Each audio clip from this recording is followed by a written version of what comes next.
15 দিন বা 1 মাস পরে আমি গ্যাপিং করবো, তাহলে আমাদের ওই ডালটাকে আমরা রেস্ট করার জন্য কী করে দেবো? গাছেই আছে, মাদার প্ল্যান্টেই আছে, ডালগুলো মাদার প্ল্যান্টেই আছে, তাহলে কেউ পাতাগুলো আগে কতগুলো কেটে দেবে, তো কতগুলো কাম কেন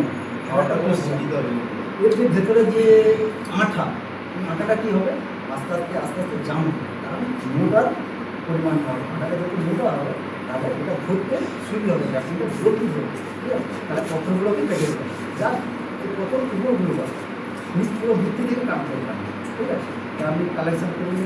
এবারে দেখা গেল যে আমি তো বললাম যে পত্রটা কেটে আমার, তাহলে এতে আমরা কীভাবে করে এখান থেকে আমার বাড়ি গাছটার সঙ্গে সঙ্গে কাটিং হয় না, আমাদের বিদেশ থেকে টাকা আনবো, কোথাও চেন্নাই থেকে আনবো, কি বাংলাদেশ থেকে আনবো, ঠিক আছে? তাহলে এই গাছগুলো সানগুলো কীভাবে নিয়ে যেতে হবে?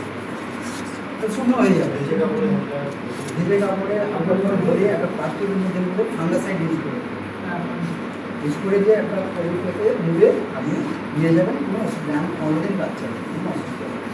আপনি ওখানে যে ওটা ওই জিবলিক অ্যাসিডের সাথে একটা ওটা কাঁড়া, সেই কাঁড়া ধরে সেটাকে ছেড়ে দেওয়া, দেওয়ার পর ওই মাথাকে তুলে আবার একটু সরে কত সময় জানা দরকার নেই, ওই যাওয়ার দরকার নেই। আমরা ব্যবসা করছি না, আমরা সাদা ঘরোয়া হিসেবে আমরা 5টি গাছ করবো, কেন 5 থেকে গাছ করবো, কারো মাসিমার বাড়ি, কাকার বাড়ি, দিদার বাড়ি যদি ভালো গাছ থাকে একটা সাইন তুলে নিলাম, নিয়ে কি পদ্ধতিতে করা যায় সেটা আমরা নিজেরাই বাড়িতে করতে পারি, তাহলে আর আমার কেনার দরকার নেই। যেখানে একটা প্রজাতি ভালো প্রজাতি হবে, তাহলে এলোমেলো করে নিলাম, আচ্ছা আমি তাহলে এটাকে বলবো, তাহলে আমি এইখান থেকে কিন্তু ফেলে দিই।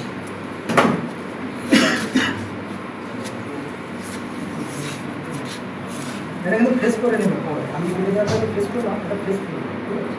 তো এখানে আমি এটা কোথায় দেওয়া আছে, শুধু কোথায় দেওয়া, কীভাবে দেওয়া, আর আমাদের এটাকে যে প্রয়োগ করলাম, এটা ভেতরে যে কাঠটা এটা ক্যামিয়াম দিয়ে, তাহলে আমাকে তো ক্যামিয়াম দিয়ে বিক্রি করেছি, মানে যদি ভাড়া করি